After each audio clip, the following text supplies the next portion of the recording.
Hello welcome back to our channel. Spirit cinema ఆ లెవెల్లో ఉందా అనే స్థాయికి ఇప్పుడు చర్చ జరుగుతుందన్నమాట. అయితే ఇందులోనే మనకి సందీప్ రెడ్డి వంగ పేరు బాగానే వినిపిస్తుంది. ఈయన వరుస బ్లాక్ బస్టర్లతోటి మంచి దేశంలోనే మంచి గుర్తింపునైతే అందుకున్నాడనమాట. అయితే దీంట్లోనే మనకి రాజమౌళి గారి పేరు ప్రస్తుతం వినిపిస్తుంది. ఇప్పటి వరకు అపజయం ఎరగని దర్శకుడు ఎవరు అంటే రాజమౌళి పేరే వినిపిస్తుందన్నమాట. ఆ తర్వాత మనకి బాగా వినిపించే పేరు సందీప్ రెడ్డి వంగ. అయితే ఈయన రికార్డులను కూడా సృష్టించాడు. ఈయన తీసిన మొదటి 3 సినిమాలు కూడా పాన్ ఇండియన్ లెవెల్లో ఈయనకి గుర్తింపు తెచ్చాయి. మొదటిగా మనకి అర్జున్ రెడ్డి, ఆ తర్వాత వచ్చిన కబీర్ సింగ్, ఆ తర్వాత వచ్చిన అనిమల్. ఇంకా అనిమల్ సినిమాతో అమాంతంగా ఈయన క్రేజ్ ఇంకెక్కువనే పెరిగిందనే చెప్పుకోవచ్చు. అయితే ఈ సినిమా కోసం అని చెప్పేసి ఈయన బాగానే కష్టపడ్డాడు. ఆ తర్వాత ఈయన పాన్ ఇండియన్ డైరెక్టర్గా మారాడనమాట.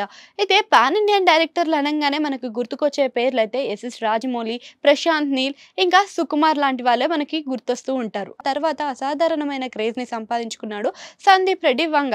అయితే ఈయనని పాన్ ఇండియన్ లెవెల్లో అపెల్ ని ఇంకాస్త పెంచుకోవడం కోసం ప్రస్తుతం ప్రభాస్ తో స్పిరిట్ సినిమాని తీయబోతున్నాడు అనమాట. మునిపెన్నడూ ఎరగని స్థాయిలో ప్రభాస్ ని కొత్తగా చూపించబోతున్నాడు. ఇందులో యాక్షన్ థ్రిల్లర్ కాబట్టి స్క్రిప్ట్ పరంగా చూసుకున్నప్పటికీ కూడా ప్రభాస్ ఒక నిజాయితీ గల పోలీస్ ఆఫీసర్ గా ఈ సినిమాలో కనిపించబోతున్నాడు. అంతేకాకుండా ఇందులో మనకి ఎప్పుడు చూడని రీతిలో ఒక నిజాయితీ గల పోలీసు మంచి కట్అవుట్ తో కనిపిస్తే ఏ మాదిరి ఉంటుందో అది మన కళ్ళకు కట్టినట్టుగా చూపించే విధంగా సందీప్ రెడ్డి వంగ ప్రయత్నం చేస్తున్నాడట.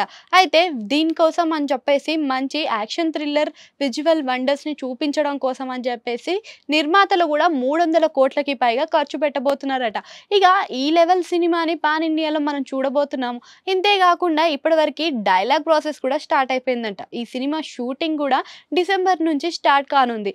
అయితే షూటింగ్ టైం కనుక స్టార్ట్ అయితే శరవేగంగా ఈ పనులన్నీ కూడా కంప్లీట్ అయితే మనం నెక్స్ట్ ఇయర్ వరకు సినిమాని ఎక్స్పెక్ట్ చేయొచ్చు అనే చెప్పుకోవచ్చు. ఇక ప్రస్తుతానికి మన ప్రభాస్ అయితే కల్కి 2898 ఏడి సినిమా చేస్తున్నాడు అనమాట. అయితే ఈ సినిమా మనకి ఫ్యూచర్ ఎఫెక్షన్స్ తో కనిపించబోతుంది. దీన్ని మన నాగశ్విన్ దర్శకత్వం వహిస్తున్నారనమాట. అయితే ఈ సినిమాలో పెద్ద పెద్ద స్టార్లే మనకి కనిపించబోతున్నారు. అందరికీ తెలిసిందే ఆ స్టార్లు ఎవరు. కమల్ హాసన్, అమితాబ్ బచ్చన్, ఇక దాంతో పాటుగానే దీపికా పదుకొని, ఇలా పెద్ద పెద్ద స్టార్లు అందరూ కూడా ఈ సినిమాలో కనిపించబోతున్నారు.